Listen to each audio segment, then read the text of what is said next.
Welcome to our review session on the nursing management of stroke. And in this session, we'll explore the essential components of stroke care from acute intervention to long-term rehabilitation.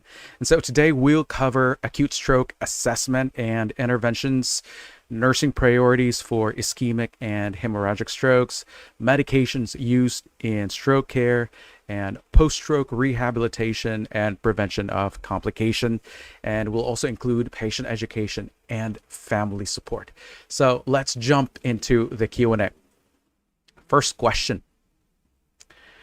During a neurologic assessment, a nurse observes the following signs in a patient: paralysis and reduced sensation in the right face, arm, and leg, loss of vision in half of the visual field, left-sided Horner syndrome, and difficulty with speech.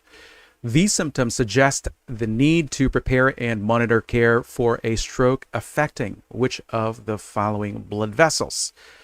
Options: A, left anterior cerebral artery, B, right vertebral artery, C, left internal carotid artery, and D, right middle cerebral artery. The correct answer here is letter C, and that is left internal carotid artery. And why is this correct? Well, going back into the question, we have the following symptoms. We have right-sided paralysis and reduced sensation. Okay, so pay attention into the paralysis on that side. Okay, there is also loss of vision in half of the visual field. This is what we call as hemianopia. And there's also left-sided Horner syndrome. This is referring to the ptosis. There is also meiosis and anhidrosis. And the client is also manifesting difficulty with speech. Now, all these manifestations suggest a damage to the left side of the brain, which is fed by the left internal carotid artery. And this is very important because this artery supplies blood to the areas that control the movement and sensation on the opposite side of the body, which is the right side in this case. Now, the left hemisphere also controls the language, which explains why the client is having difficulty in their speech. And the artery also supplies the optic pathways, which is why there is vision loss. So we call that as hemianopia.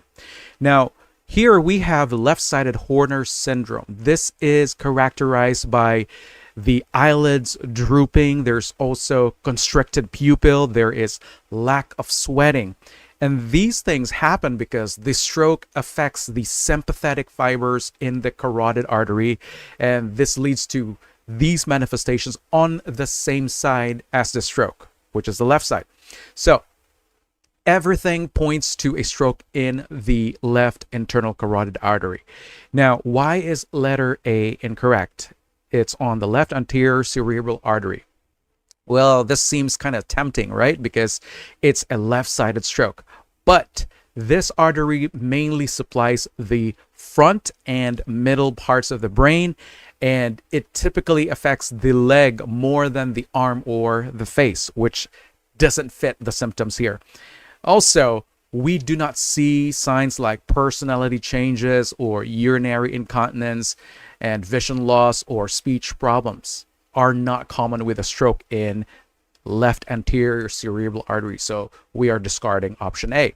Now, what about letter B, right vertebral artery? Well, if there is a stroke in this artery, this will affect the brainstem and cerebellum, not the areas that control the movement or speech. And if there is a stroke in right vertebral artery, this is going to cause issues with dizziness. There's going to be ataxia or lack of coordination. There's going to be trouble in swallowing, but not paralysis or speech problems. And the pain in the face and eyes that we are seeing here, this is more common with, the pain in the face and eyes is more common with a vertebral artery stroke. So this is not the right choice as well. Now, what about letter D, right middle cerebral artery? Now, if there is a stroke in this particular artery, this would affect the left side of the body, but this patient has right-sided paralysis and right-sided sensory loss, so it doesn't match. Also, going back into the left-sided Horner syndrome, it isn't usually seen on middle cerebral artery stroke. Although with middle cerebral artery strokes are common and can cause motor and sensory issues, the side of the body affected here makes it unlikely. And so when you are being asked with this type of question, you have to always match the side of the symptoms with the side of the brain affected. And also remember, the brain controls the opposite side of the body. And so right-sided weakness means damage to the left side of the brain. And you have to pay attention to the language issues, which usually point to the left hemisphere, and Horner syndrome, which is often linked to the carotid artery. So I hope you got this question correctly. 2. The nurse is organizing care for a patient with hemiplegia to avoid joint deformities in the arm and hand.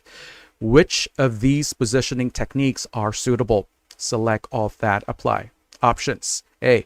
Securing a hand cone in the palm so the fingers are slightly bent. B. Fixing the arm in a sling to limit movement. C. Placing a pillow beneath the slightly flexed arm to position the hand higher than the elbow. D. Using a pillow in the armpits to hold the arm away from the torso.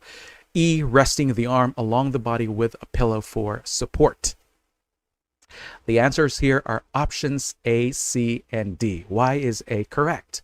Well, first things first is that when you are managing a patient with hemiplegia, one of the top priorities is to prevent joint deformities and skin breakdown, especially in the affected arm and hand. And so A is correct because after a stroke, the muscle tone imbalances can cause the spasticity. This is going to lead to clenched fist and will lead to joint stiffness and permanent deformities. And using a hand cone, which is basically a rolled washcloth or a specialized device, is going to be used to support natural resting position on that affected extremity. And so this will keep the fingers slightly flexed to prevent excessive tightening of the hand muscles, which also reduce the risk of skin breakdown and pain. Now, the important clue here is slightly bent, which is going to ensure the fingers don't stay in a fully extended or tightly curled position. That is why this is one of the correct answers. Now, what about letter C? This is also a great technique.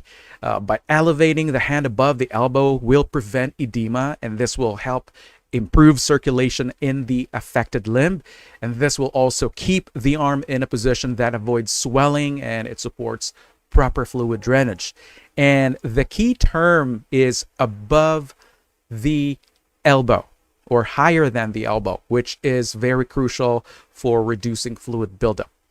Now, what about letter D? Using a pillow in the armpit to hold the arm away from the torso. Well, this technique is also effective in keeping the arm abducted, which prevents the skin on the arm and torso from rubbing together.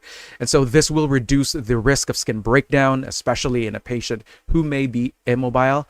And the clue here is away from the torso, which helps avoid friction and pressure source. Now, what about letters B and E? These are the incorrect options. So why B is not the answer here?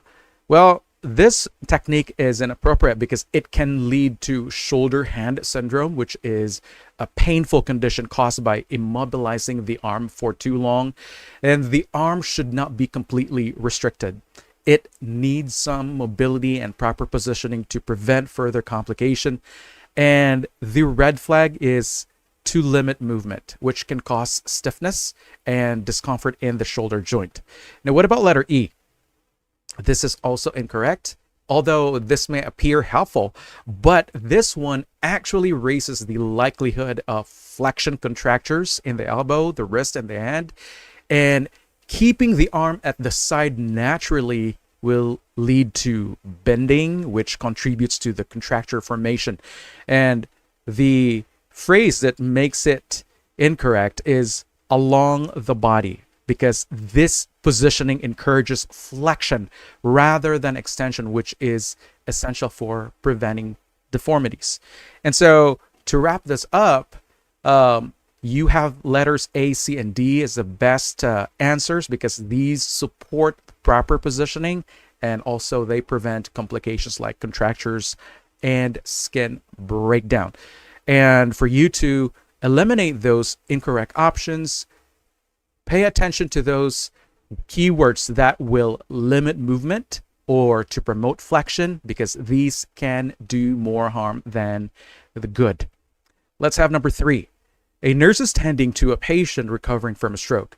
The patient shows occasional drowsiness and struggles to express words clearly. Due to these symptoms, the nurse is vigilantly observing for challenges with coughing or swallowing as the patient faces a significant risk of aspiration. Which of these signs suggests that aspiration might have occurred early on? Options: A, chest x-ray showing infiltrates in both lungs. B, coughing accompanied by positive sputum cultures. C, elevated partial pressure of CO2 levels. D, rapid breathing and elevated heart rate. The answer here is letter D. Well, this is a great question because this will test your understanding of the early versus late signs of aspiration, which is very critical in stroke patients with dysphagia. Now, why is D correct? Well, this is going to happen when a patient is aspirating. The body is reacting immediately to protect the airway. And the first signs that you will see are rapid breathing. There is going to be faster heart rate because the body is trying to compensate for the impaired gas exchange. Now, when foreign body material enters the lungs, the irritation triggers the inflammatory response. This will cause increase in the respiratory rate and heart rate before there's any structural damage or infection developing. And so these are the early physiological changes that you should recognize right away. Again, increased respirations and increased heart rate. Now, what about letters A, B, and C? Why is A incorrect? Well, the chest x-ray does not immediately show aspiration, and the radiographic changes will take hours, even days, to develop as the inflammation progresses. Now, if the aspiration pneumonia sets in, we might see infiltrates, often happening in the right lower lobe due to the anatomy of the right bronchus. But at the moment of aspiration, nothing would be visible on the x-ray. So while this is a late finding, it's not the thing that we are looking for this time. Now, what about letter B? Coughing accompanied by positive sputum cultures. Well, remember that aspiration can happen silently, especially in stroke patients with a weakened cough reflex. And many patients do not cough at all when they aspirate, so relying on coughing as an early sign is also misleading. Also, sputum cultures take at least 48 to 72 hours to grow, and it simply means that by the time you get the results, aspiration has already progressed to an infection. And so this is a late finding. Now, what about letter C? Elevated partial pressure of CO2. So here's the deal. If a patient is breathing fast, there's tachypnea, right? Their partial pressure of CO2 is more likely to drop, not elevate, because they're exhaling more carbon dioxide than normal. And a high partial pressure of CO2, which tells us that there is hypercapnia, is more associated with respiratory failure in later stages when the lungs become fatigued. And so this is not an early sign of aspiration. And so when you answer this question, you have to look for the option that represents an immediate physiologic response rather than a delayed consequence. And with a test question like this that's asking for an early sign, you should think of the sudden changes, not those findings that take time to develop. And so you have to focus the words here early on. This should guide you toward the acute symptoms like elevation of the heart rate and their respirations. Okay, let's have number 4. What is the best way to stop plantar flexion from developing in a patient who has paralysis remaining after a stroke? Options: A, shift the patient's position every 2 hours. B, use ankle-high sneakers on the patient periodically during the day. C, rub the patient's feet and ankles on a regular basis. D, position the patient's feet against a solid footboard. The answer is letter B. Why is it? Well, because when a patient experiences paralysis after a stroke, one of the challenges is preventing complications such as plantar flexion. This is what we call as foot drop, wherein the foot remains pointed downward. And our goal is to keep the foot in a neutral position to prevent muscle shortening and deformities. And so that's why we have letter B as our best option here to prevent the plantar flexion, because these type of shoes can provide support. It will keep the foot in a neutral position, and this will prevent the toes from pointing downward due to the weakness or spasticity. And by keeping the foot in this correct anatomical position, using the ankle-high sneakers, this will help maintain the alignment. This will reduce the risk of tendon shortening or contractures. And this is why we have to be using this type of footwear to prevent this complication. Now, what about letter A? Shift the body's position every 2 hours. We know that repositioning the patient every 2 hours is also important in preventing pressure ulcers and also to promote circulation, but this action does not prevent plantar flexion. Now, what about letter C? Rub the patient's feet and ankles on a regular basis. This is also a good intervention. Offering comfort can also improve circulation, but again, this is not going to prevent the plantar flexion. Even though the vigorous massage could even increase the risk of dislodging possible emboli in stroke patients. So this is quite a risky step. Now, what about letter D? Position the patient's feet against a solid footboard. Is this a correct intervention? Well, this might seem like a solution, but this actually poses a risk, because for some patients with stroke-induced paralysis, when their feet are pressed against a firm surface like a footboard, this can actually trigger muscle spasms and increase spasticity. And so instead of preventing plantar flexion, it may worsen the contractures.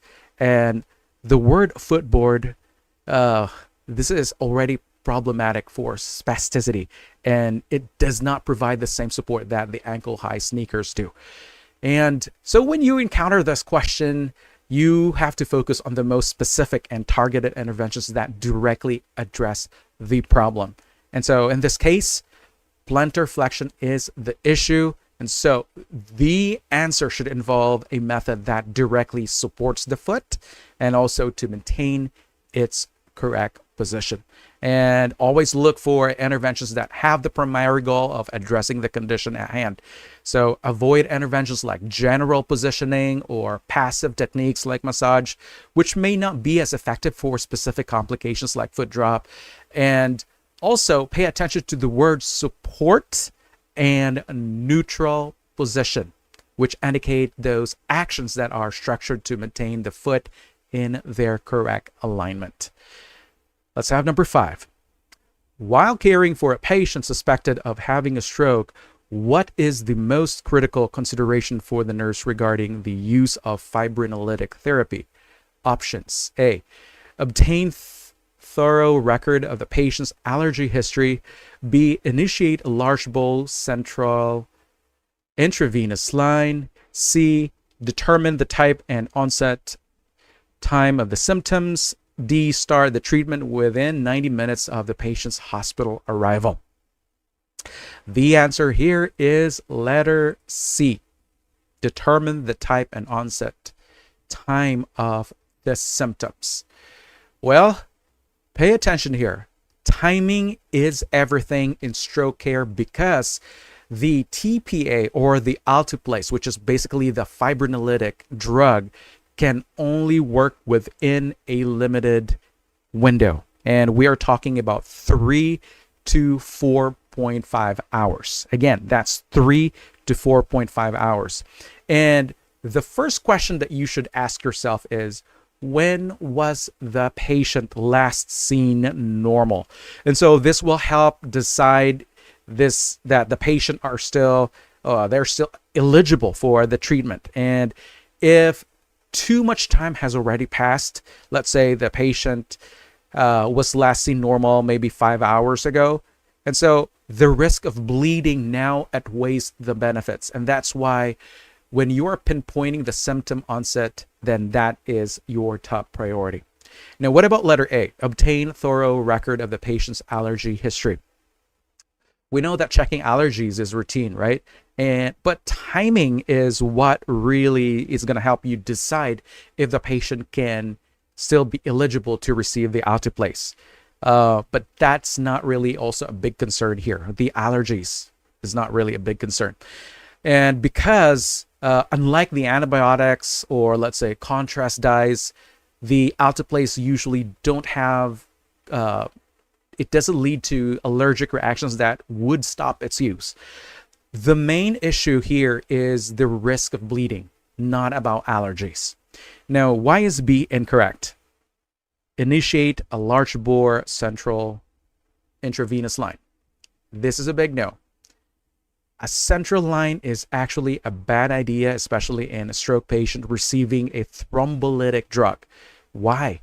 It's because the central IV site is non-compressible and it poses a higher risk of bleeding, which is already a concern with TPA administration. Instead, you as a nurse here should place 2 large bore peripheral IVs for the medication administration and potential administration of fluids. And so a central line here is not a priority and could potentially harm the patient. Now, letter D. Why is this correct? Well, you might see this as a potential correct answer, but the onset of the patient's symptoms actually would matter more, not the patient's arrival to the hospital. And so here's the thing.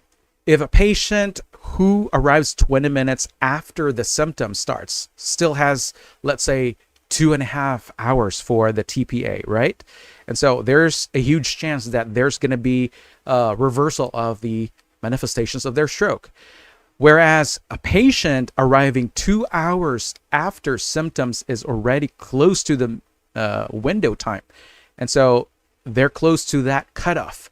Now, if a patient arrives 5 hours later, the appearance of symptoms, then the patient is not eligible anymore, no matter how quickly they are seen in the emergency room.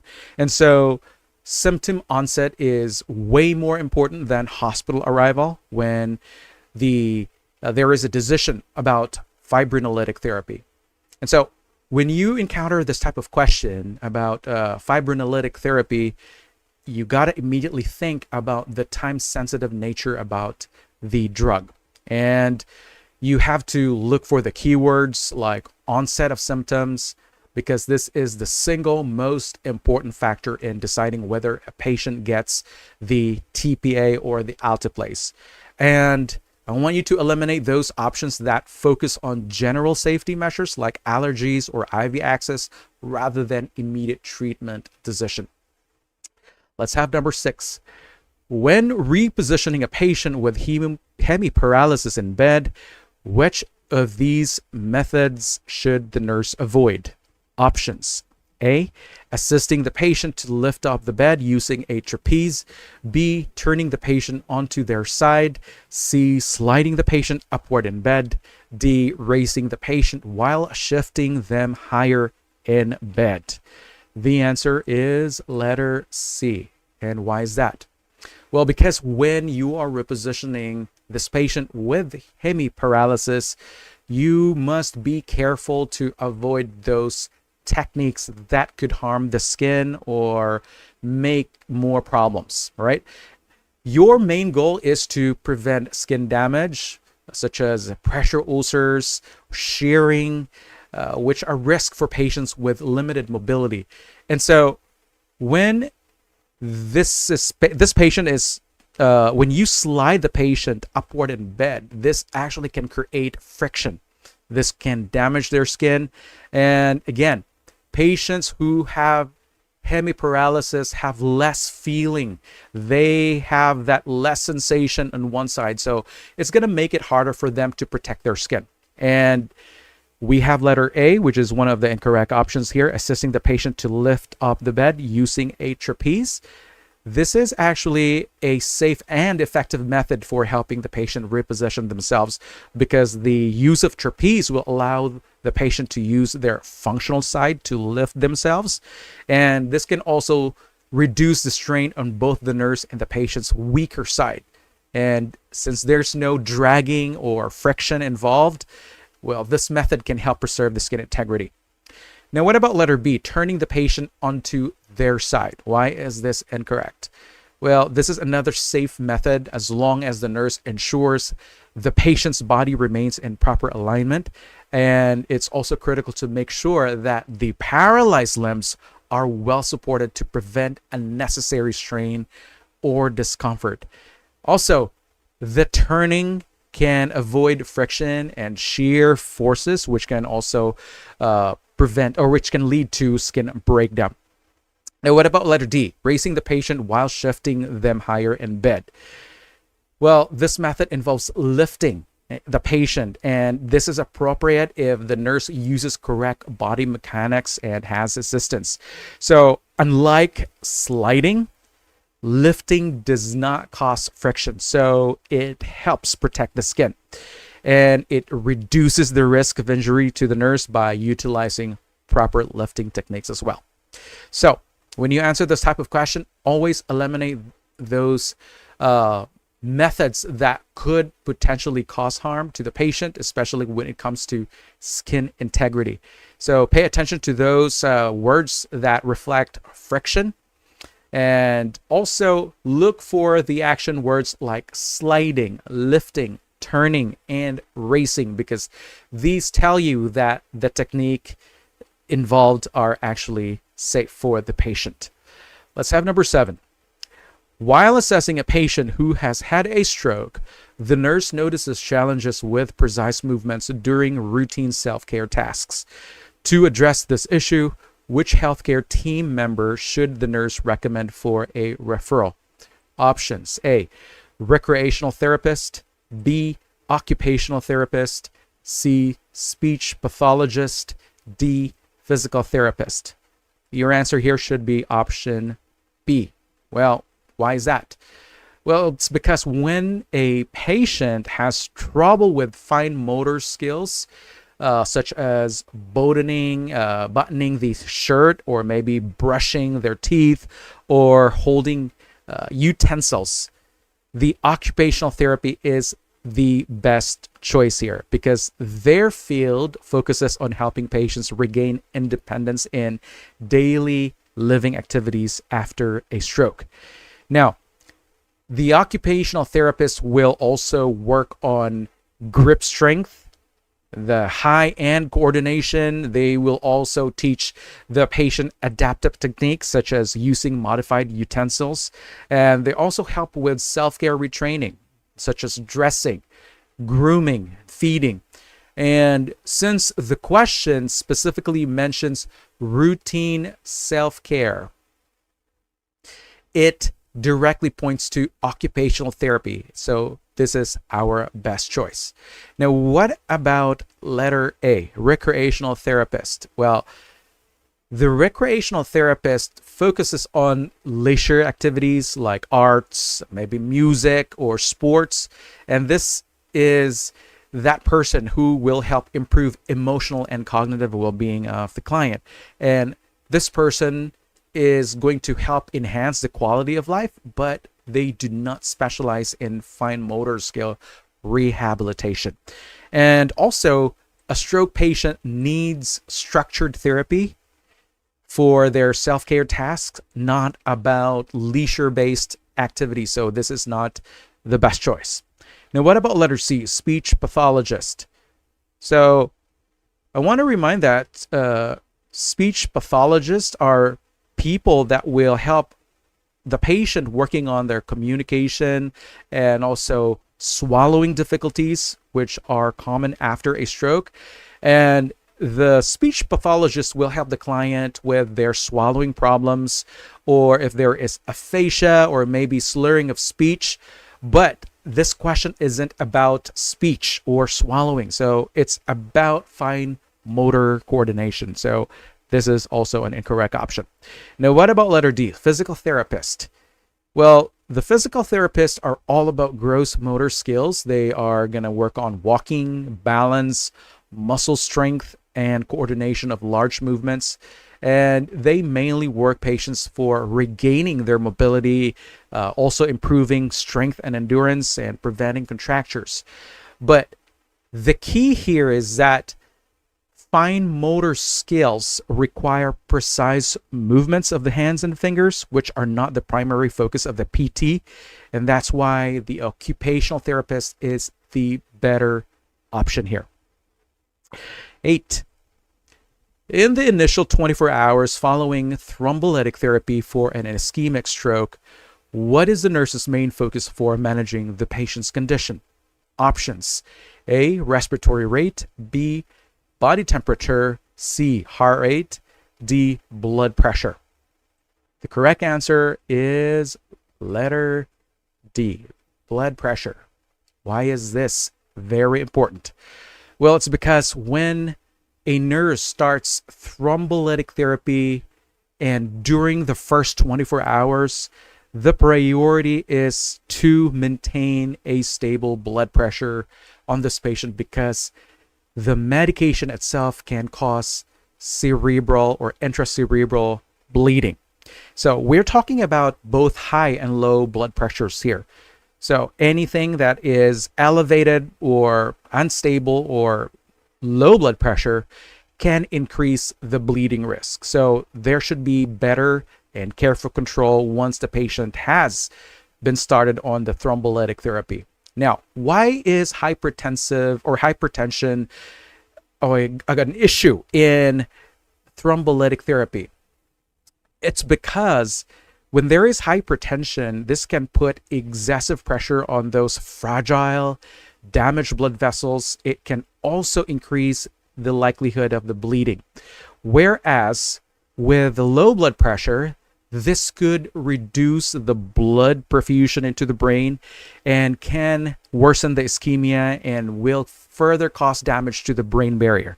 And so this will result to more fragile blood vessels, and they're going to be prone to rupturing once the thrombolytic drug restores the blood flow.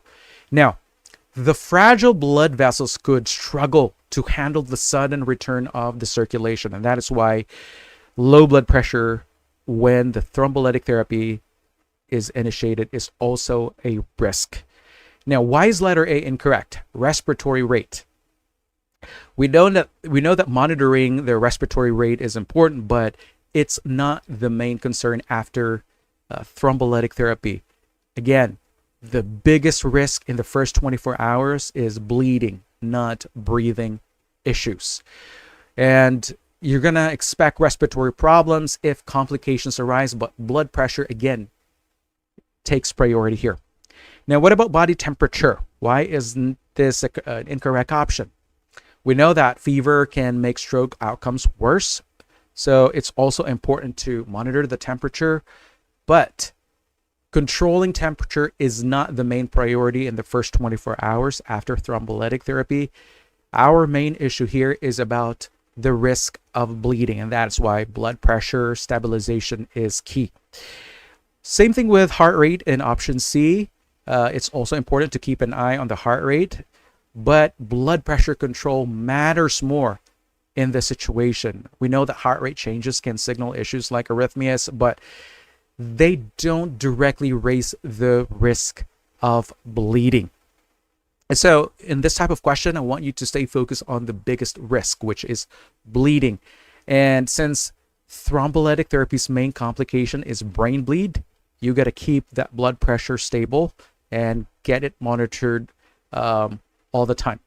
And you also need to rule out those options that do not directly address this life-threatening risk. So if it doesn't connect to the bleeding, it's probably not the right choice. Let's have number 9. The nurse is developing a care plan for a patient who developed homonymous hemianopsia following a stroke. To ensure a safe environment, the nurse tailors interventions based on understanding that this condition causes which of the following symptoms? Options: A, difficulty performing familiar tasks like dressing despite no muscle weakness. B, partial vision loss affecting the same side of the visual field in both eyes. C, paralysis of eye-related sympathetic nerves leading to eye symptoms. D, inability to identify familiar items using sensory input. The answer is letter B. That's partial vision loss affecting the same side of the visual field in both eyes.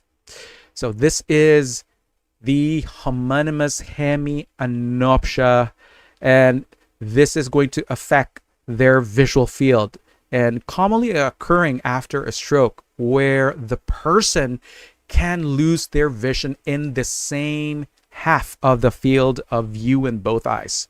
So this simply means that if the left side of the brain is damaged, the right visual field in both eyes is affected. And if the right side of the brain is damaged, the left visual field in both eyes is also affected. Now, the question here is, why is this a big deal? Well, because patients may not even realize they have the visual loss, and they might end up bumping into objects on the affected side, or they will have difficulty seeing food on half of their plate. And you as a nurse must adapt to the environment to prevent accidents by placing those important items in their functional visual field, and also to encourage the client to do scanning techniques to compensate for their vision loss. Now, why is letter A incorrect? This option states difficulty performing familiar tasks like dressing despite no muscle weakness.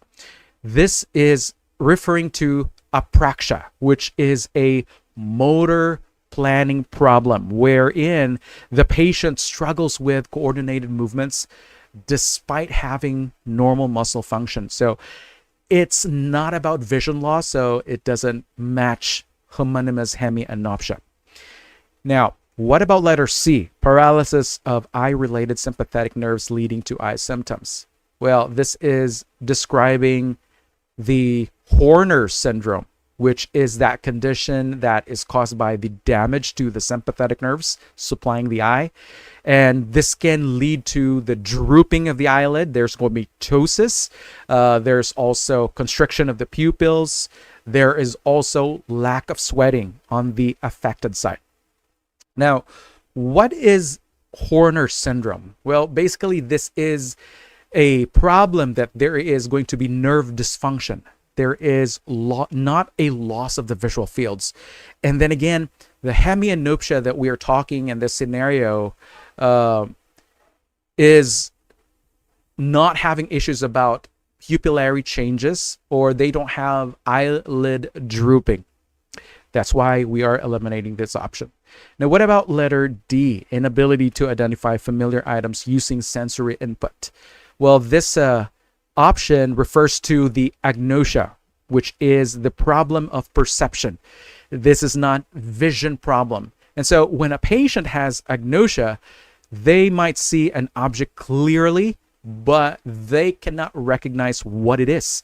And so, for example, they're seeing a key, but they don't really know what it is. They are not able to interpret what that object is. And so, for you to answer this question, I want you to look for those important clues. So if you see that word hemianopsia, hemi simply means half, and the opsia, this is referring to the vision. Okay, so mainly it is about half blindness in both eyes. And you have to immediately think that this is referring to partial vision loss. And so you will quickly land on selecting letter B. Let's have number 10. A registered nurse is overseeing a newly hired nurse caring for a patient who had a stroke in the right hemisphere of the brain. Which behavior by the novice nurse prompts the RN to step in and provide guidance? Options: A, helping the patient perform passive range of motion exercises. B, asking the patient to sit upright, followed by the patient showing a confused look. C, positioning the patient's meal tray on the right side of the bedside table. D, brushing the hair on the left side of the patient's head, despite the patient's habit of grooming the right side. The answer here is letter B. And why is that? Well, it's because when a stroke affects the right side of the brain, the patient may ignore their left side. So this is what we call as neglect. They're gonna forget realizing that there is such that particular side. And so here is the tricky part. If you're gonna ask them to sit up straight, they might already think they are, even if they're leaning left. And so their brain does not register the tilt. And so when a new nurse tells the patient to sit upright, but if the patient looks confused, it's a clear sign the nurse doesn't fully understand the neglect syndrome. And so this is your time to step in, and you have to teach the new nurse about maybe employing the use of the mirrors, having to use visual clues, or to use gentle physical guidance to help the patient recognize their left side. And so the key clue in selecting letter B is that the patient had that confused look. So this is a signal that the patient did not realize they're off balance. So this is a classic sign of a neglect syndrome. Now, why is letter A incorrect? Helping the patient perform passive range of motion exercises. Well, this is actually a good thing. And stroke patients, especially those with weakness or paralysis, they need those range of motion exercises to prevent stiffness and contracture. So this option doesn't require the nurse to step in. So we are eliminating letter A. What about letter C? Positioning the patient's meal tray on the right side of the bedside table. This is also a smart move because patients with left-sided neglect usually ignore everything on their left. So you as a nurse placing the tray on the right side of the patient means they're more likely to see their food and they're going to eat the food in the tray. And so this doesn't reflect, or this will not require the RN to intervene.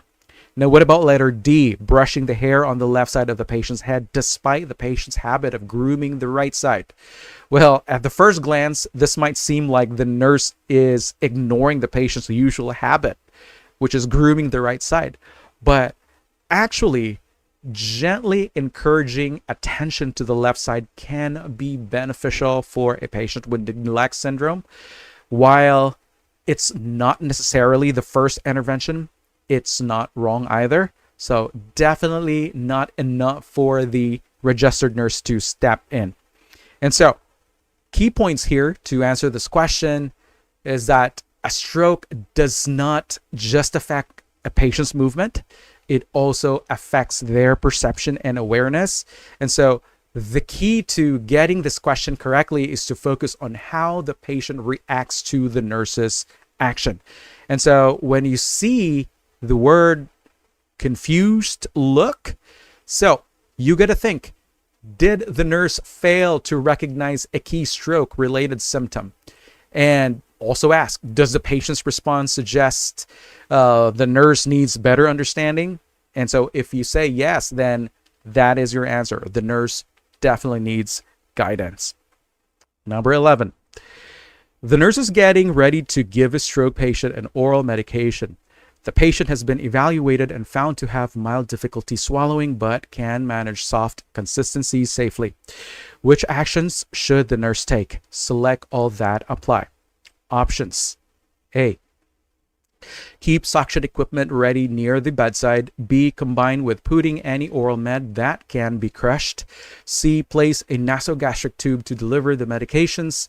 D. Raise the head of the bed to a 30-degree angle.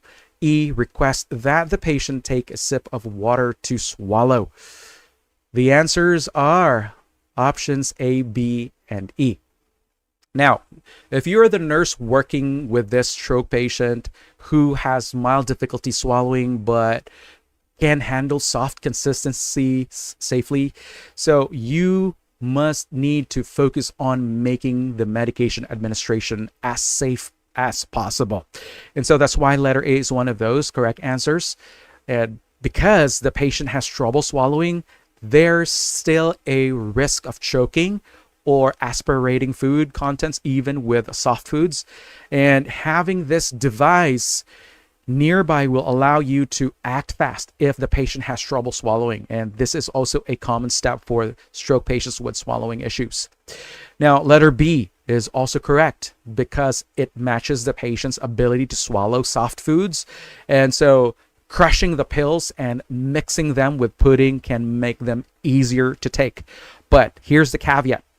It is critical for you to check if the medication is crushable or non-crushable, because you're not supposed to crush those non-crushable medications because they're going to possibly lead to toxicities.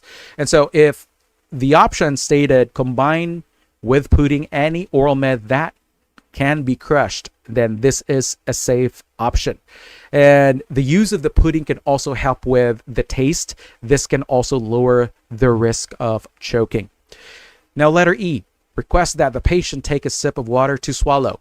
And so if you're the nurse administering the medication, or if you are helping the patient to take anything by mouth, you have to check first if the patient can still swallow safely.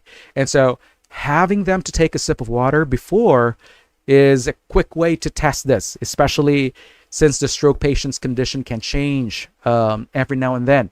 And this is a very simple test or step that you should do to ensure that the patient can safely take their medication with pudding. So you have to do that preliminary check first every now and then.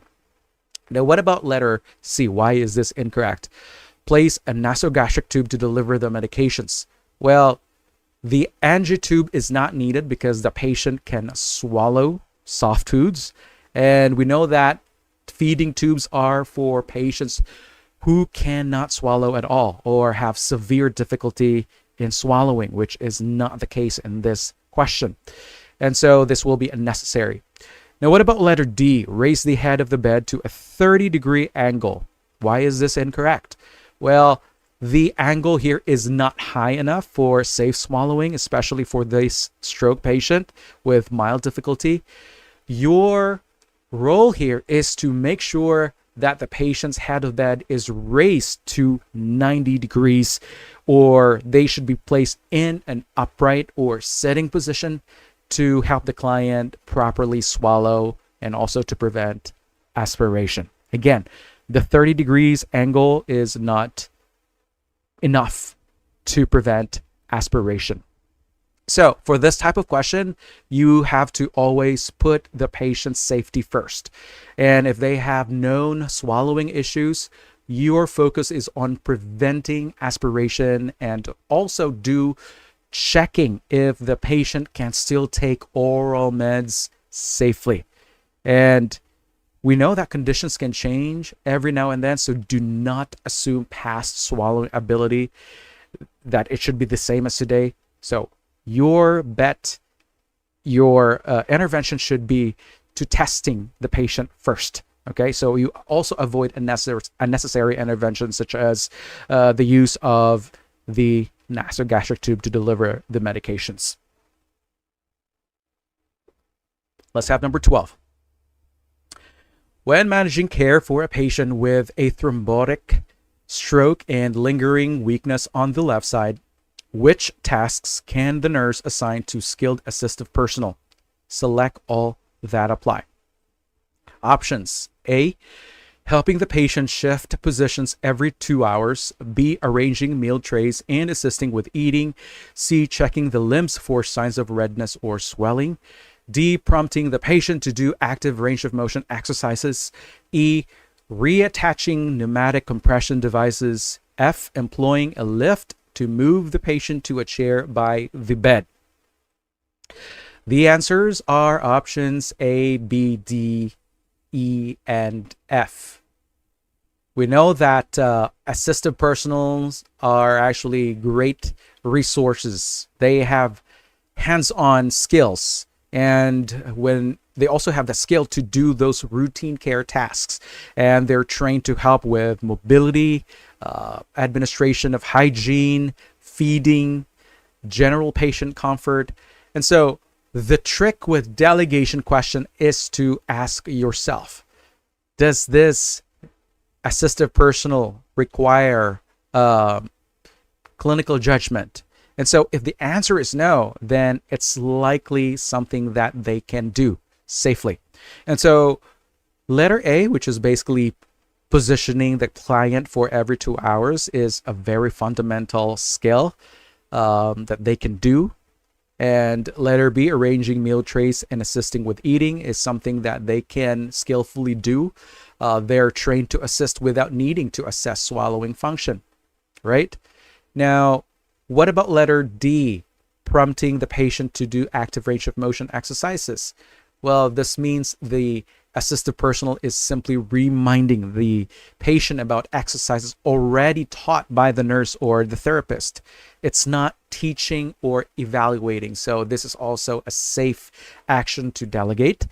And letter E, reattaching pneumatic compression devices. We're talking about the sequential compression device. Well, the pneumatic device is already in use, and so the assistive personal is only putting it back in place. And this is just similar to reapplying a non-invasive supportive device like a TED hose. And that's why this is also a correct option. And we also have letter F, employing a lift to move the patient to a chair by the bed. And this is also a skill that they can do safely. They're trained in doing this, and they're also taught how to use those lift devices correctly. So there's no assessment involved, and they can do this in their own scope of practice. Now, why is letter C incorrect? Checking the limbs for signs of redness or swelling. This one is a little tricky because it sounds like a simple task, but it is actually an assessment. And so if it says checking the limbs for signs of redness or swelling, this is assessment skill, and the assistive personal would have to observe, they have to interpret and report findings. And so recognizing the redness or swelling as a potential DVT requires clinical judgment, and this is something that an RN can only do. Though the assistive personal can report if they notice that something is unusual, but the actual word, which is checking, is basically going to involve decision making and judgment. So this belongs to the nurse's scope. And here's a reminder: if the task involves noticing changes in the condition, then it is beyond the assistive personal scope of practice. So back to the delegation, especially when we're dealing with nursing assistants or assistive personals. If the task requires assessment, if it requires judgment or decision making, then it belongs to the RN. But if the task involves routine, basic, if it's repetitive, and if it's something that they're trained to do, then this can go to the assistive personal. Let's have number 13. An older adult patient who suffered a stroke is about to be released from the hospital. While preparing the instructions for discharge, the nurse observes that the patient has been prescribed numerous medications to be taken at various times throughout the day. What should the nurse prioritize as the initial action? Options: A. Consult with a healthcare provider about the variety of medications and their scheduled times. B. Educate the patient on visiting the healthcare provider's office for ongoing care. C. Arrange for a home healthcare service to monitor the patient after discharge. D. Create a detailed schedule for the patient to follow. The best option here is letter A, because when an older adult patient has to be discharged, especially after a stroke, and they have to deal with multiple medications, pay attention to that.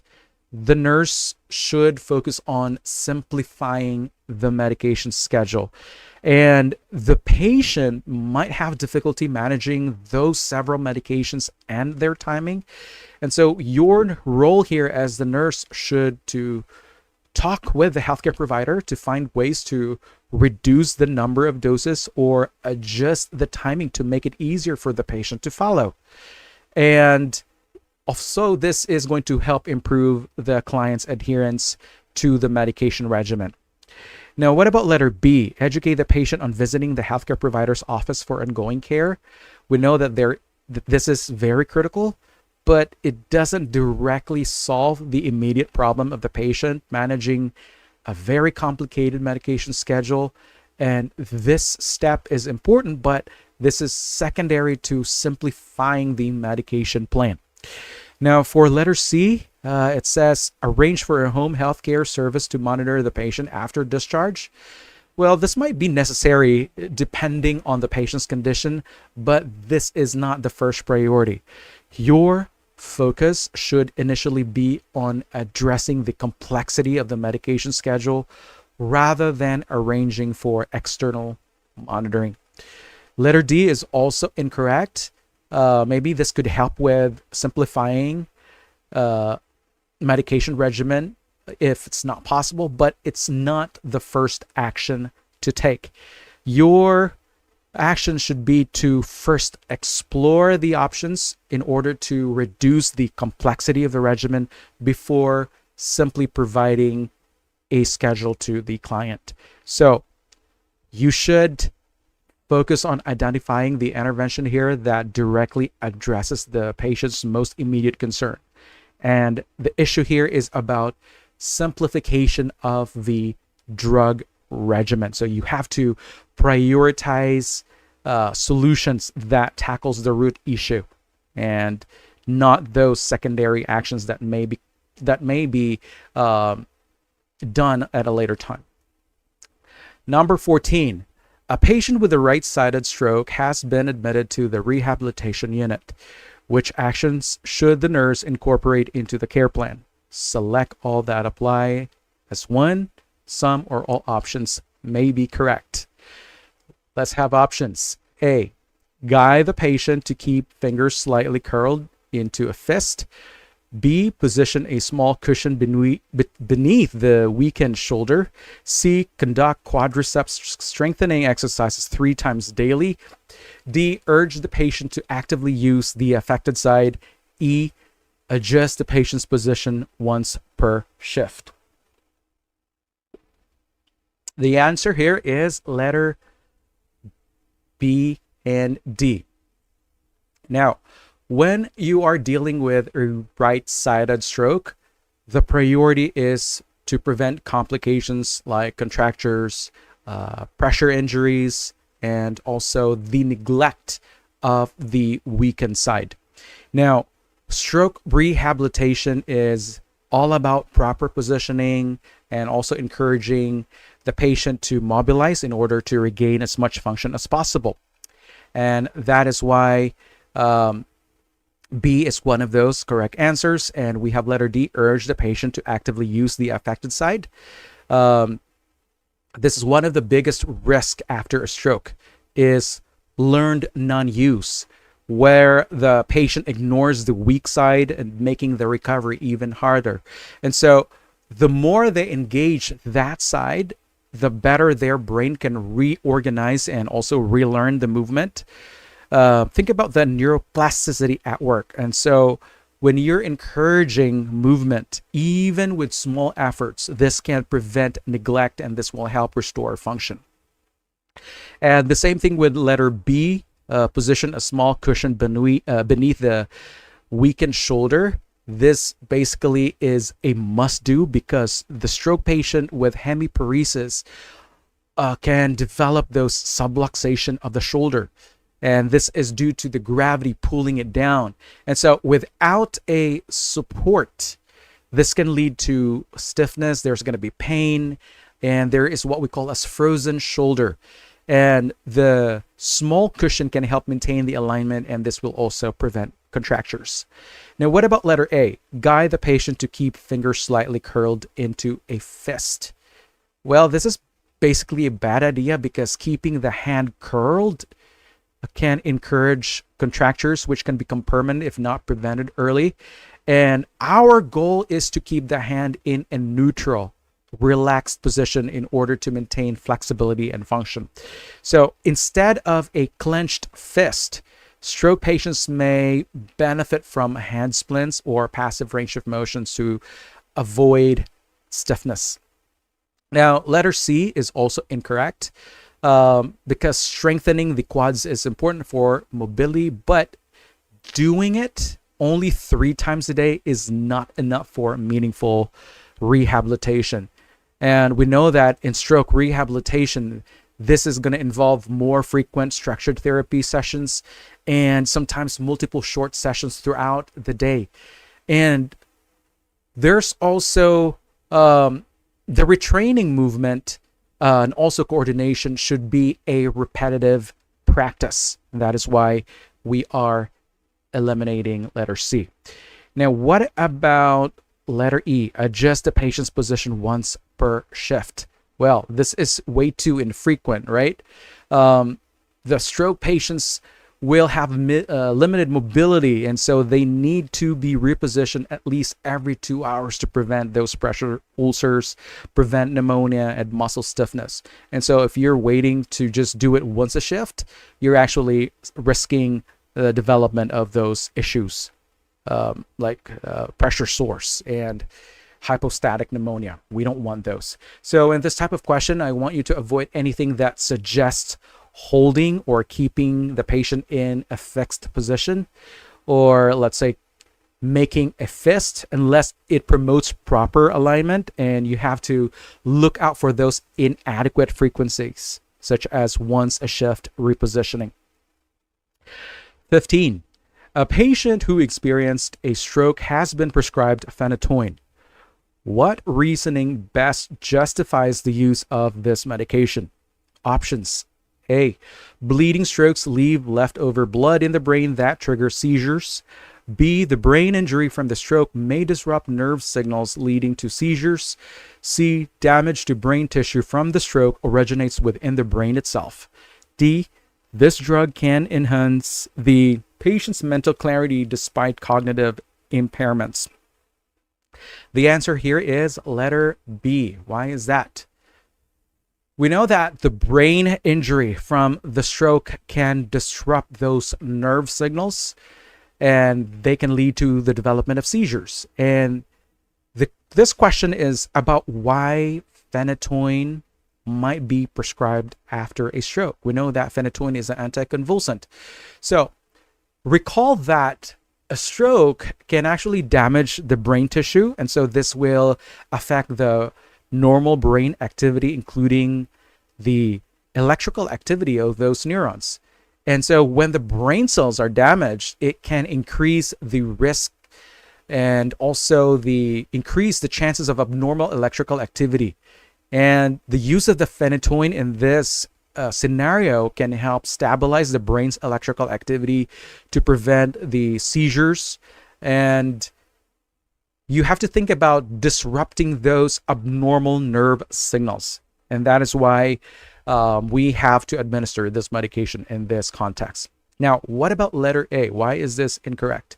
Bleeding strokes leave leftover blood in the brain that triggers seizures. Well, this is not the most accurate explanation for seizures after a stroke.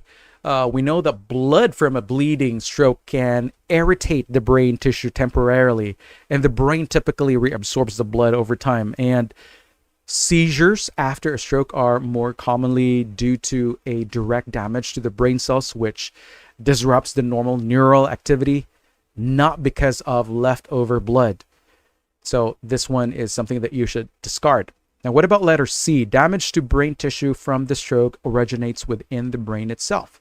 This statement is a bit unclear. We know that brain damage occurs during a stroke, but strokes are typically caused by external factors such as blocked blood vessels, such as in the case of ischemic stroke, or maybe bleeding, but not the brain damaging itself. And so this option does not explain why phenytoin is prescribed to preventing seizures. So it also misses the mark. Now, what about letter D? Why is this incorrect? Well, the cognitive impairments following a stroke are typically due to the brain damage, but the phenytoin does not have any cognitive enhancing effect. So it focuses on controlling electrical activity in the brain to prevent the seizures. And so this statement is completely unrelated to the purpose of the medication that we are talking about. So again, our best answer here is letter B. 16. A nurse is overseeing a nurse assistant providing care to a patient with paralysis on the right side. Which behavior by the assistant promotes or prompts the nurse to step in and correct approach? Options. A, the assistant commends the patient for trying to manage daily tasks on their own. B, the assistant secures a gait belt around the patient's waist before walking. C, the assistant lifts the patient up in bed by gripping under the right armpit. D, the assistant positions the patient flat on their back with the head tilted sideways. The answer here is letter C. This is a big no-no in the management of stroke. So, when a patient has a paralysis on one side, that particular arm and shoulder are often flaccid. So it means that it's weak, it is limp, and it lacks muscle tone. And so when they do the pulling or lifting from the armpit, this can cause shoulder subluxation, wherein the humeral head partially can dislocate from the joint. Because there's not enough muscle to hold it in place. And so the correct way to move a paralyzed patient in the bed is by using a lift sheet to evenly distribute the pressure, or to also support them under the back and hips, not yanking on the arm. And another best way to do this is to ask for help from another staff member if needed. And so this mistake in option C needs immediate correction by the nurse to prevent pain and also to prevent the joint from further damage and also the loss of function.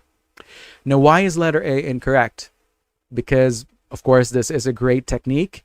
This encourages independence, and this should be one of the goals in stroke rehabilitation. They should be motivated to do as much as they can safely on their own in order for them to regain function and confidence. So rather than correcting the assistant, you as a nurse should reinforce this behavior. So you're going to eliminate this option. Letter B is also an incorrect option here. It states the assistant secures a gait belt around the patient's waist before the walking. Well, this is also a proper safety measure when ambulating the patient. So you also discard this option because this maintains stability and control while reducing the risk of falls. But if there is, let's say, if the belt is way too tight or maybe incorrectly placed, then that's probably the time that you're going to step in. But as described here, there's no point of intervening here. So discard that option as well. Letter D, the assistant positions the patient flat on their back with the head tilted sideways. Why is this correct? Well, this is also an acceptable position for this paralyzed patient, especially if aspiration prevention is a concern.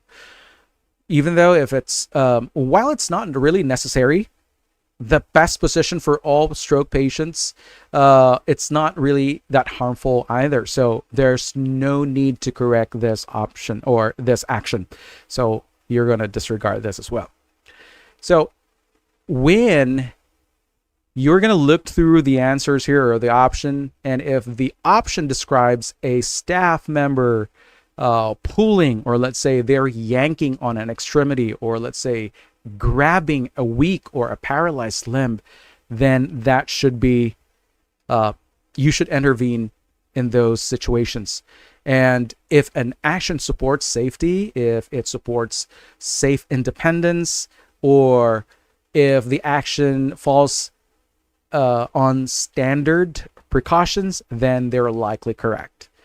So you got to keep those safety concepts here. Now, what about number 17? A nurse in a long-term care facility is caring for a patient who had a stroke 8 months ago and still experiences cognitive impairments. The healthcare provider has prescribed alprazolam for bedtime use. Which actions should the nurse take for this patient? Select all that apply. Options: A, place the patient in a room near the nurse's station. B, give the medication along with a large glass of water.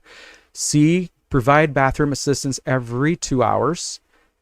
D, withhold the medication if the patient's apical pulse drops below 60 beats per minute. E, administer the medication at 9 p.m.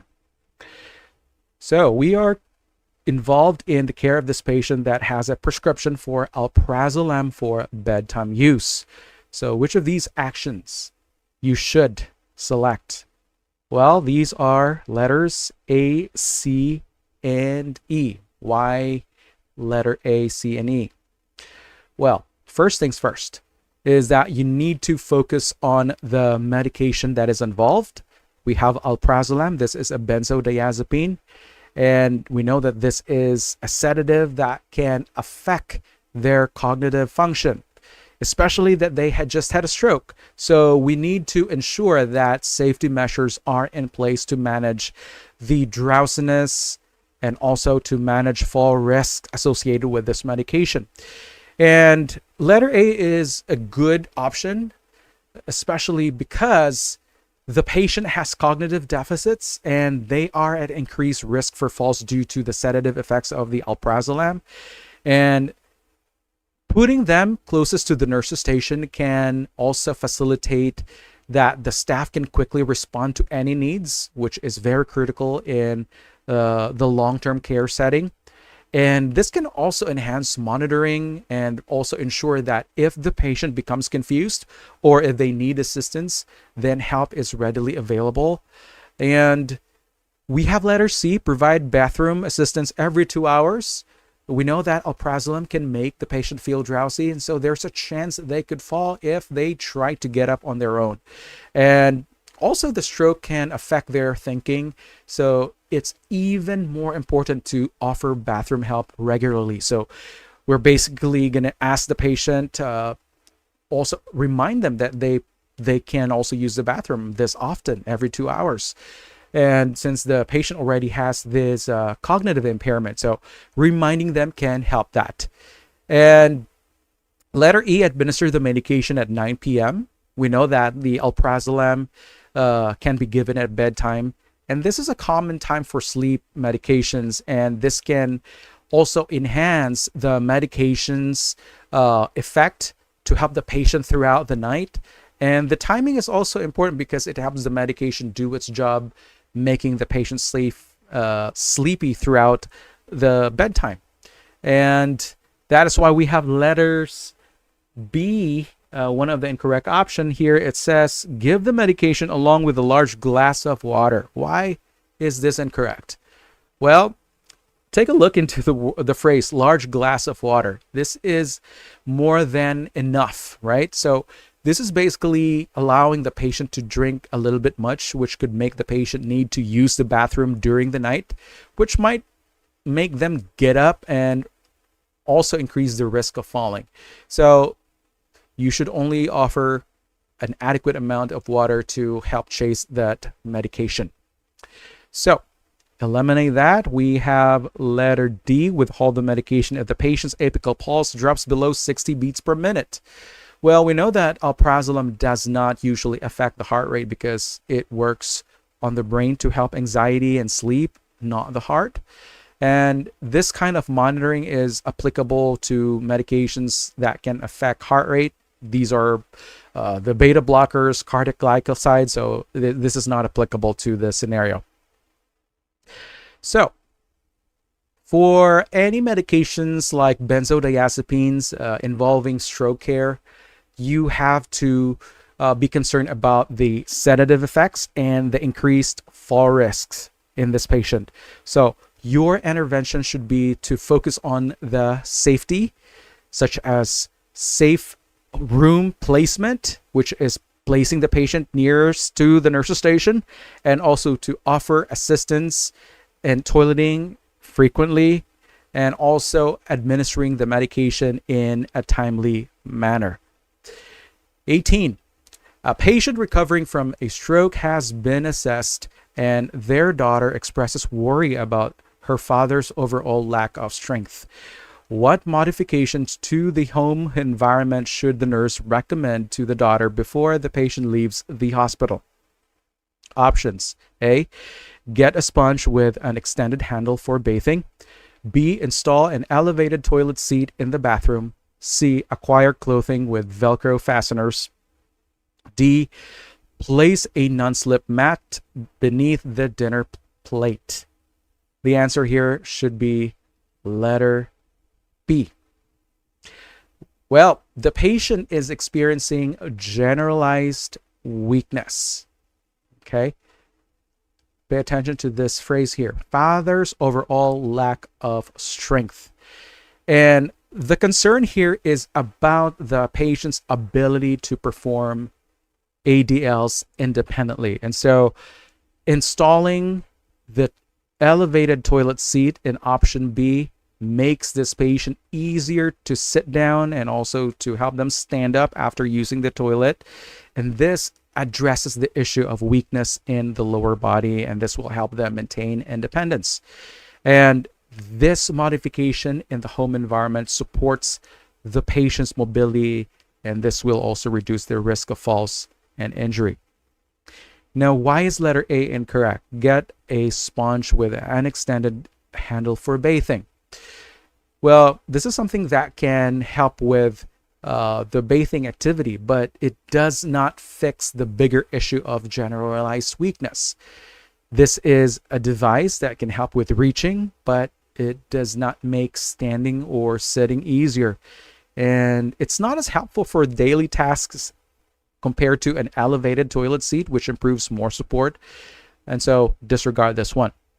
Now, what about letter C? Acquire clothing with Velcro fasteners. This is something that can be used to make the dressing easier, especially if there is issue with fine motor skills.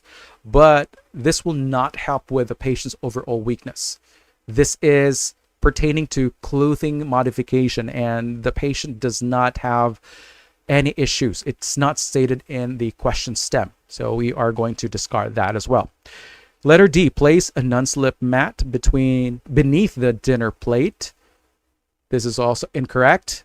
This can only help preventing spills during the meals, but again, this is not going to address the patient's overall weakness, or this is not going to modify the home environment as well.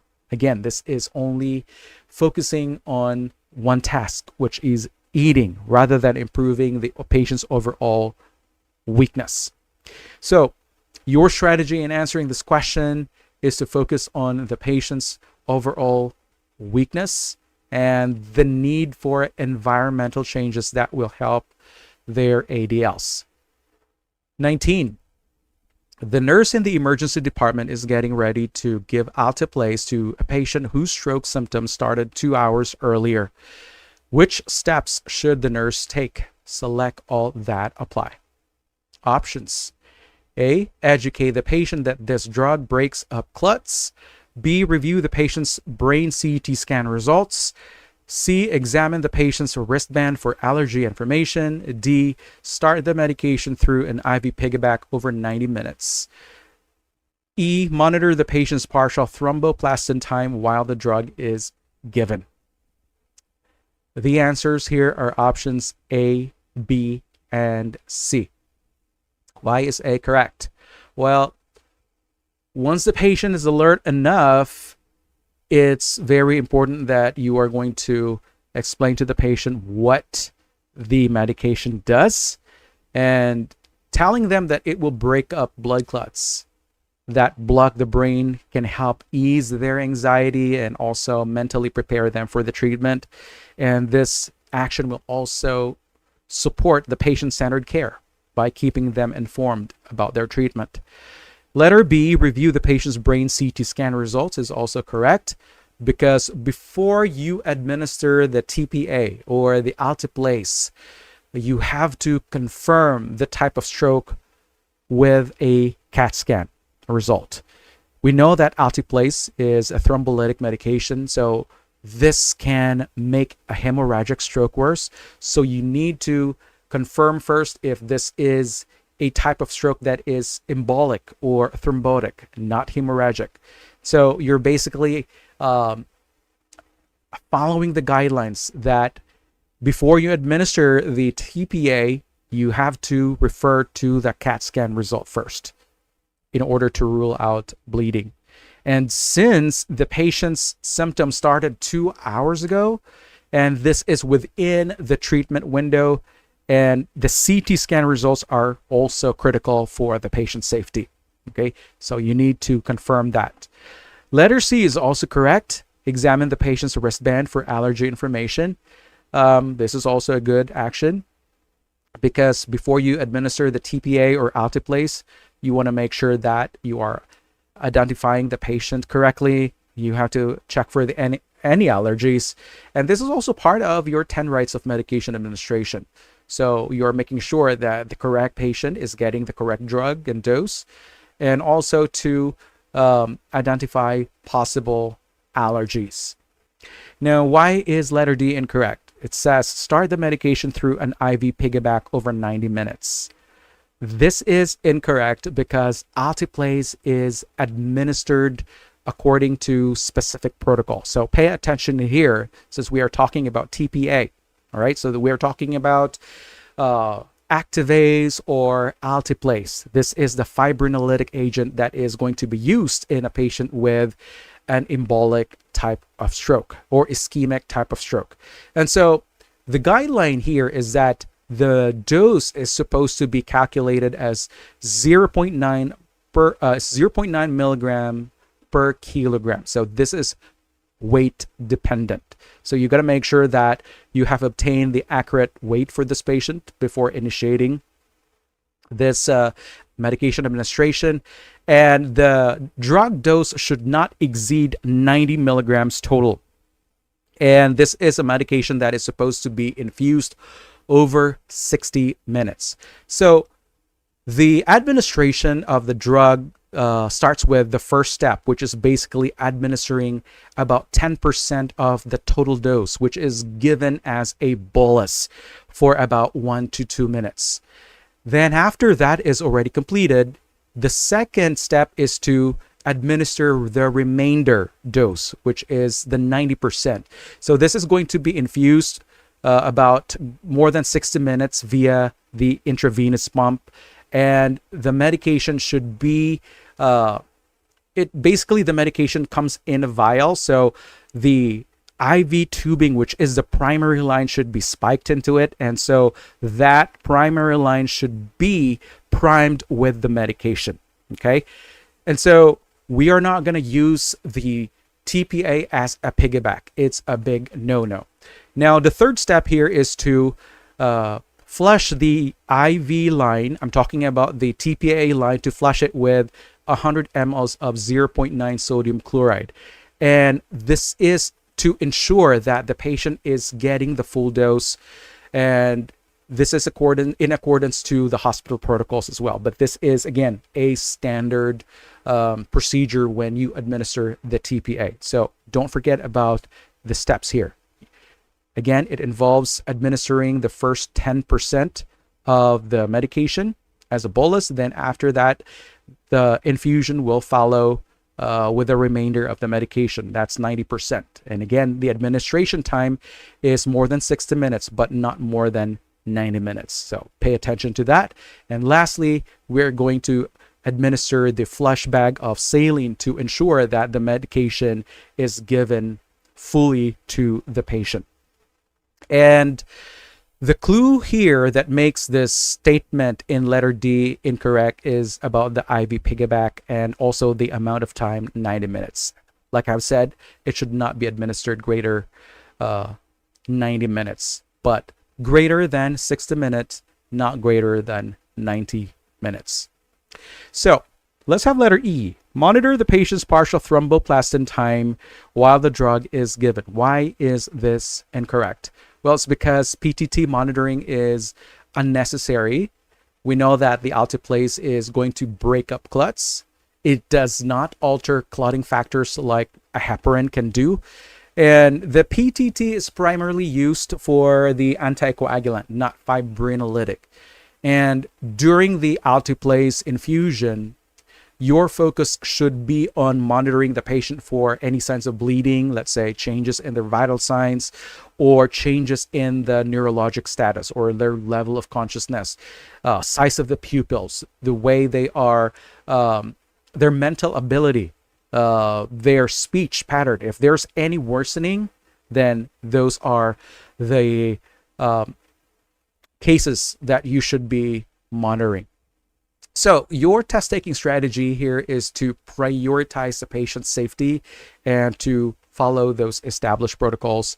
And you have to ensure that the correct steps are being followed in the administration of the alteplase. And you got to make sure that you are checking the patient's CAT scan result to confirm that the stroke type is embolic or ischemic, because you are not supposed to be giving this medication if the patient has hemorrhagic stroke. It's a big no. And you got to make sure that you're also verifying the patient's identity. You have to go through the 10 rights of medication administration, and also to educate the patient about the purpose of when they are alert enough to promote informed consent and also to ease their anxiety. 20. A 76-year-old patient who had a stroke reports an intense headache. What should the nurse do as the initial step? Options: A, begin an IV drip with D5 water at 100 mL per hour. B, conduct a full neurologic evaluation. C, give the patient a non-opioid pain reliever. D, arrange for an urgent MRI scan. What is the answer here? Well, it is option B, conduct a full neurologic evaluation. Well, take a look into the case scenario here. The patient is reporting of intense headache, right? They had a stroke. So this is actually signaling that the patient might have an increase in maybe ICP or maybe a development of hemorrhagic stroke. And so your priority is to complete a neurologic assessment. So you are going to do complete check of their consciousness, pupillary response check, also evaluate their motor function, and thoroughly assess if there are new worsening of issues. So this will help you in figuring out the cause of the headache, and also will help you decide what to do next. Maybe the possibility of getting a brain imaging. And so the key point here is to conduct a thorough evaluation or assessment before you proceed in taking an action. And so We have letter A as one of the incorrect options here. It says begin an IV drip of D5 water at 100 mL per hour. Well, starting an IV might help in other cases, but this is not priority in this case, because if you don't know what the cause of the headache is, this can be risky, especially for this elderly patient. And there is no clear indication that you are going to start an IV fluid like this one. And this is D5 water, 100 mL per hour. That's quite a large amount of fluid every hour. And again, this is unnecessary and possibly can be harmful to our patient without knowing first what the cause is.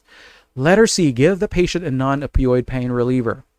This might seem helpful, but again, this is risky, especially that you're treating the headache before knowing its cause. And if it's due to a serious issue, maybe a brain hemorrhage, the pain medication could delay urgent care because this can mask the symptoms. And the key point here is when you're treating pain too soon without identifying the cause, this is unsafe. And then again, you are causing more problems into your patient. Now, letter D, arrange for an urgent MRI scan. Well, this might be eventually needed, but it's not our first step here. You should conduct that neurologic exam before doing this step. Again, MRI scan is a follow-up. It is not the initial action. So for this type of question, I want you to prioritize assessment, especially that your patient is reporting this intense headache after they had a stroke. You have to gather more information. Understand also what caused the headache, so you will be guided on what to do next. And you have to avoid jumping into those treatments or any tests before assessing the patient. So you should ask yourself, what do I need to know first? All right. 21. A 62-year-old man arrives at the emergency department reporting blurry vision, garbled speech, and weakness on his left side. He has a medical history of high blood pressure and benign prostatic hypertrophy. Which question about his medication should the nurse pose right now? Options: A, are you regularly using drugs to manage your high blood pressure? B, do you often eat leafy green vegetables? C, have you been using non-prescription herbal remedies for your prostate issue? D, do you take a daily aspirin to lower your risk of heart attacks or strokes? The answer is letter A. Why is it correct? Well, we know that high blood pressure is a big stroke risk, so it's important to know if the patient is managing it properly. And if this blood pressure is not under control, it could be making his stroke symptoms worse. And some blood pressure medications can also cause side effects such as erectile dysfunction, which some men might avoid talking about, and this could lead to missing their doses or eventually stopping taking their medication. And so if you ask this question, you can make sure the patient is taking his meds or maybe not, and this can also address any concerns. And so the main key takeaway in this option is that the high blood pressure has a great connection to stroke risk. So remember that. Now, why is letter B incorrect? Do you often eat leafy green vegetables? Well, we know that the leafy greens have vitamin K, which can affect blood thinners like Coumadin, but that's not the main concern here.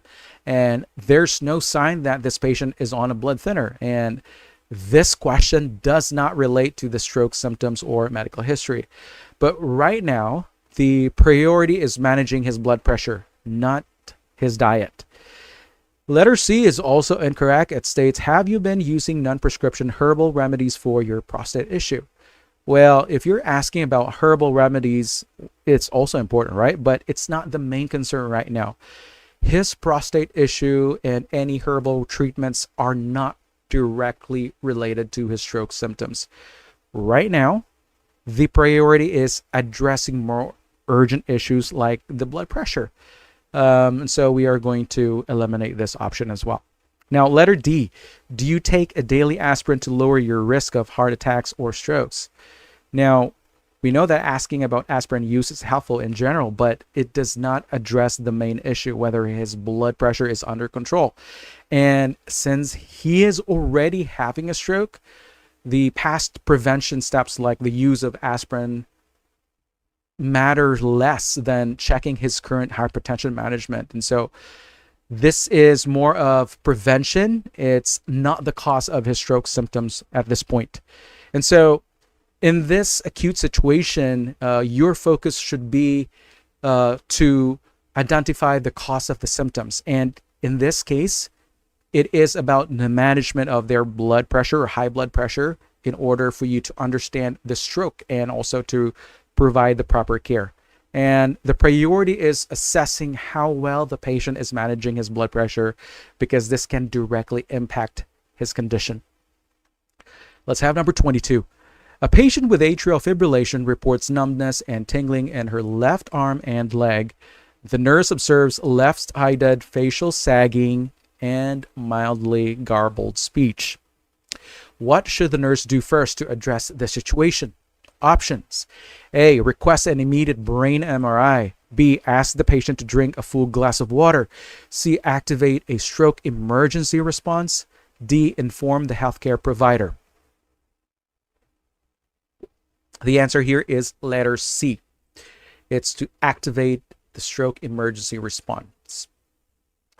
So going back into the case here, this patient has atrial fibrillation and now they are reporting sudden numbness. There's tingling sensations in the left arm and leg. These are signs of a stroke. And take note about the garbled speech. There's also facial drooping on the left side.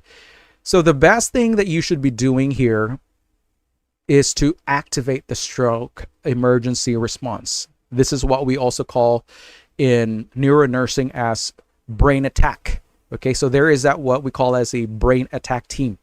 So when you call this emergency response, this will summon the team to quickly handle the potential stroke, and this will help reduce the brain damage.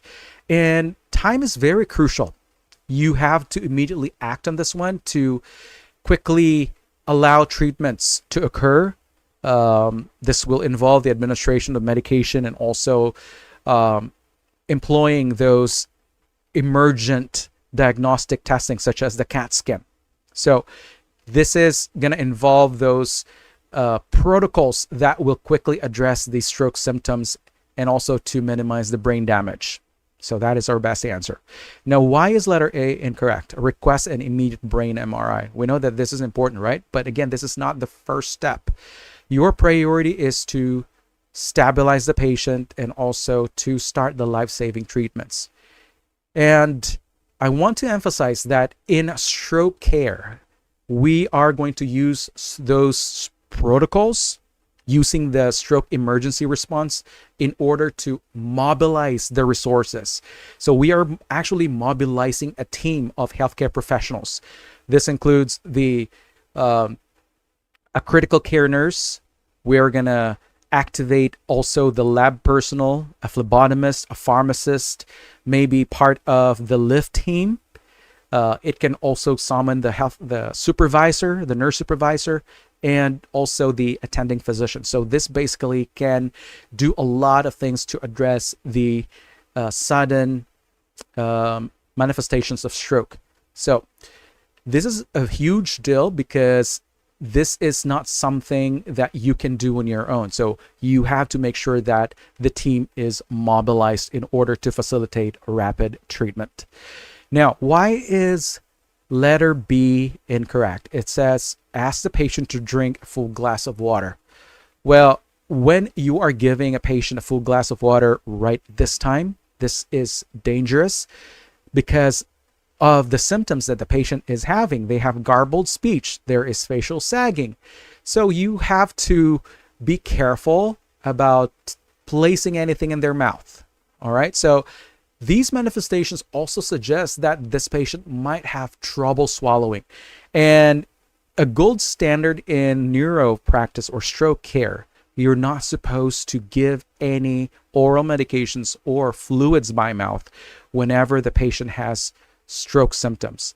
The patient should be kept NPO around this time, and you should not put anything into their mouth or should not allow them to drink anything up until they are cleared that they're safe to do so. So never attempt to give any oral medications or any drinking water.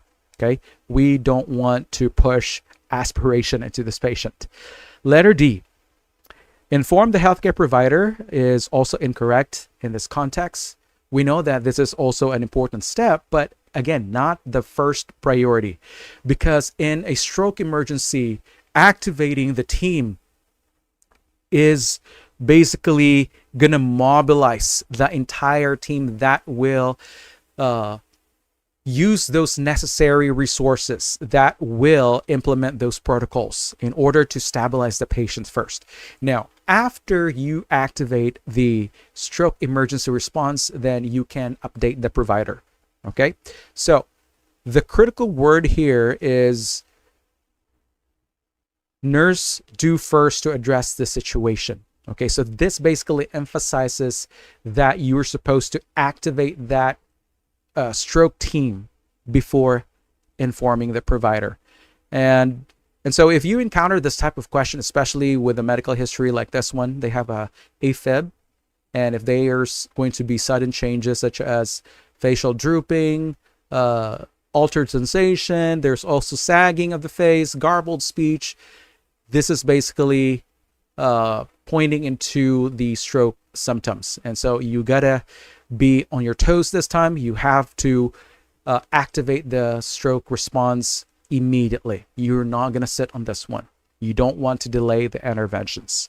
Okay, so the endpoint here is to prioritize protocols that initiate a rapid response and also deal with diagnostic procedures after the patient is stabilized.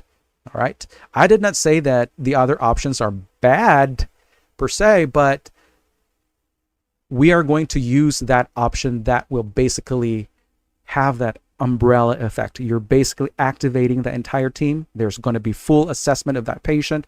There's going to be stabilization of that patient, and they're actually going to be implementing the diagnostic procedures as well. So to determine if the patient may have a hemorrhagic or maybe an ischemic type of stroke. 23. A 57-year-old patient arrives at the emergency room reporting garbled speech, weakness on the right side, and unsteady movements. The ER doctor prescribes thrombolytic therapy.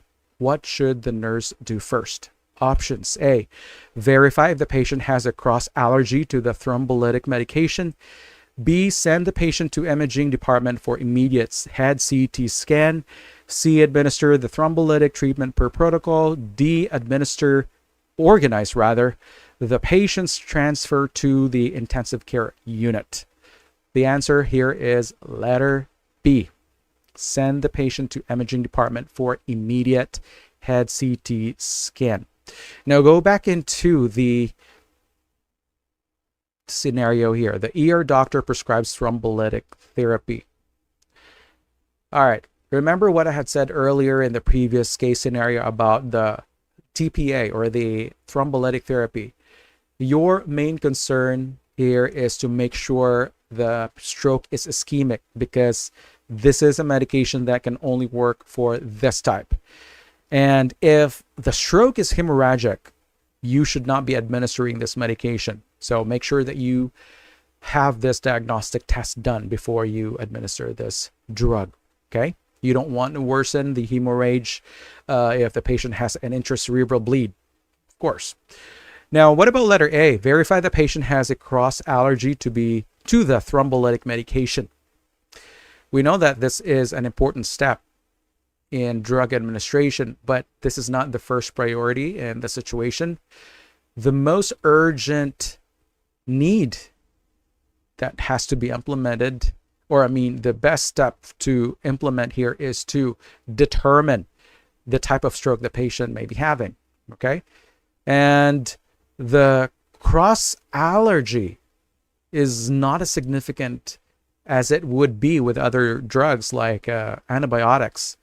And so we are going to have to eliminate this one. Letter C, administer the thrombolytic treatment per protocol.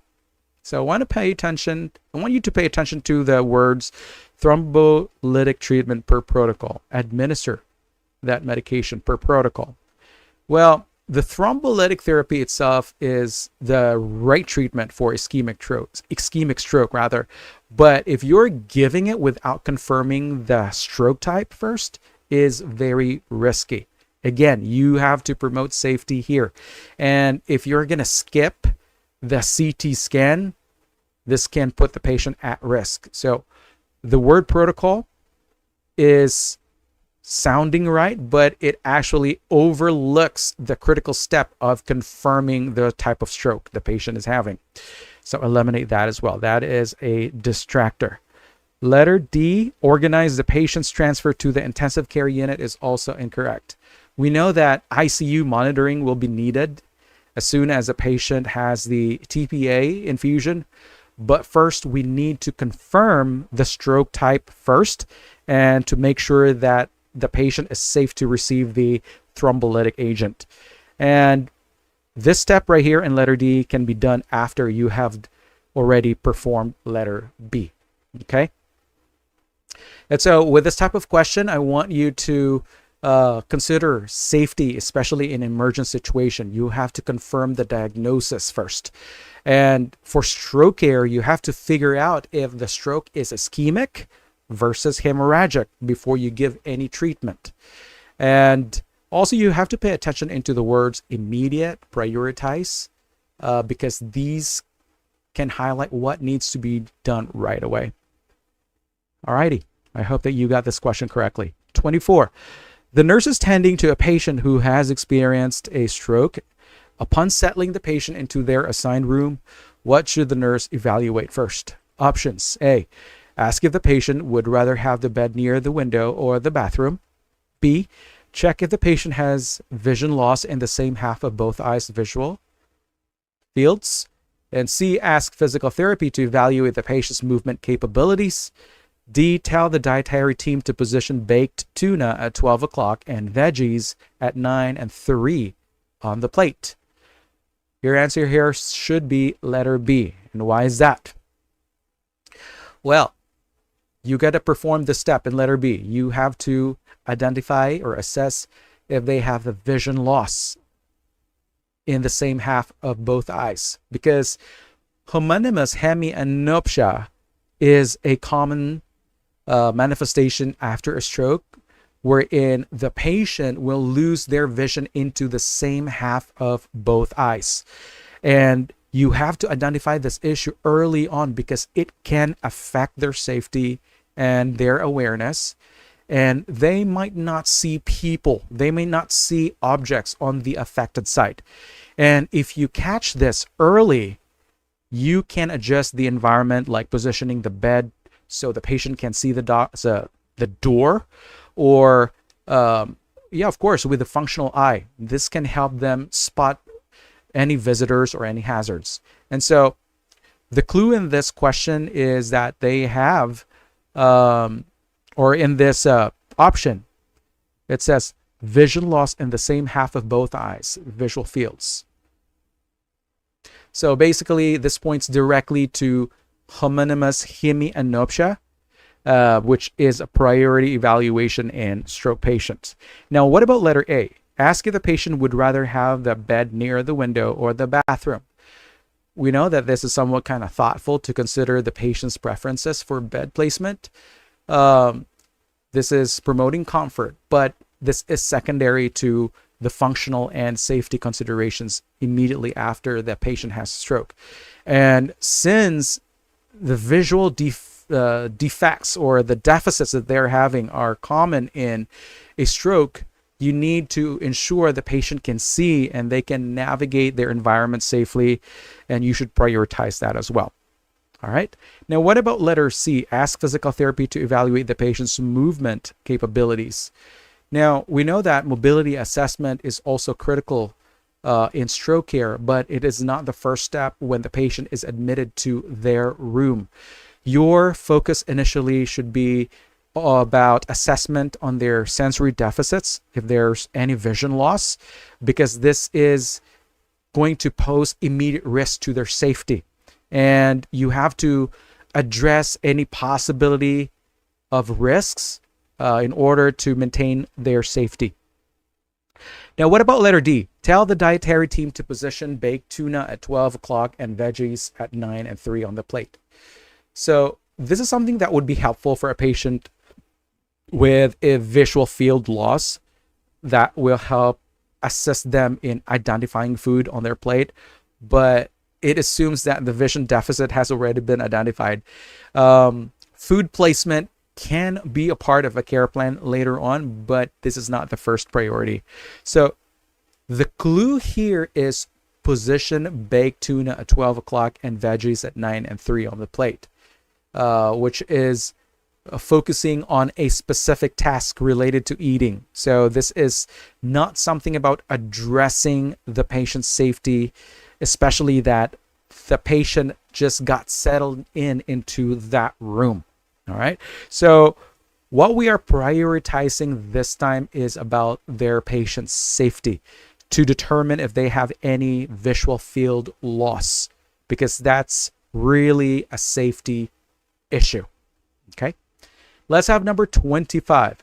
The nurse is planning a care strategy for a patient with left-sided paralysis resulting from a right-sided stroke. Which action should be part of the planned interventions? Options: A, arrange for an occupational therapy referral to focus on strength exercises. B, position a pillow under the heels to lift them off the bed when lying flat. C, request a low air loss therapy bed right away. D, get ready to place a nasogastric tube for feeding.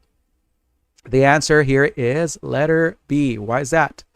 Well, for a patient with left-sided paralysis after a right-sided stroke, one of your concerns here is the risk of pressure ulcers because of the patient's reduced mobility. And if you're positioning the patient by elevating their heels with a pillow, is going to prevent pressure sores into the heels, which is very important here. And the left-sided paralysis can also lead to decreased sensation. It can also reduce the motor function on that side of the body. So it's going to make this patient harder to shift themselves in bed. And so that is our best option. Now, what about letter A? Arrange for an occupational therapy referral to focus on strength exercises. We know that OT referral is going to be valuable in patients with stroke recovery and to maintain, to performing their ADLs, like dressing, bathing, and feeding. But it doesn't fit to what we are focusing here. We are focusing about the the mobility of the patient, rather. They're not able to sense and also shift themselves in bed. And so this is more appropriate for physical therapy, not OT. And letter C here, request a low air loss therapy bed right away. This is something that is going to help prevent and treat stage 3 or stage 4 pressure ulcers. And this is going to allow redistribution of the pressure over a large surface area. But for this patient, the immediate concern is the prevention of pressure ulcers. And there are more basic methods like a pillow under the heels that is more cost effective, and this is appropriate for preventing skin breakdown. And of course, you really have to do your assessments every 2 hours for this person anyway. So the use of this type of bed is not that applicable around this time. Now, about letter D, get ready to place a nasogastric tube for feeding is also inappropriate, because this assumes that the patient has swallowing difficulties, but our case doesn't really mention about any issues with the ability to swallow. And This is something that is only applicable when there is a clear understanding that the client will need feeding support because there is dysphagia. And again, it's not reflected in our case. So we have to discard this option. And so I want you to prioritize those basic interventions that address the client's immediate need. And in this scenario, the patient's left-sided paralysis make them at risk for skin breakdown due to the immobility and also the less sensation. And you can employ those simple preventive measures like the use of positioning with the use of pillows. And this is something that you should prioritize over other complex and very costly intervention. And also avoid jumping into high-tech solutions or interventions without clear indications. So you'll make sure that you have ruled out those basic essential interventions first. So that wraps up our Q&A this time. So great work on going through the entire 25 questions, and I hope that you have gained understanding about the differences between the strokes and the interventions that you should be doing, the long-term care that will make you, will help you do those informed decisions when managing the patients with this type of condition. And so don't forget to review and reflect on today's session. Keep up with the great work, and remember, consistent practice is also key in passing the NCLEX. So also feel free to comment below on how you did, or if you have any questions. Keep it up, and I'll see you in the next session.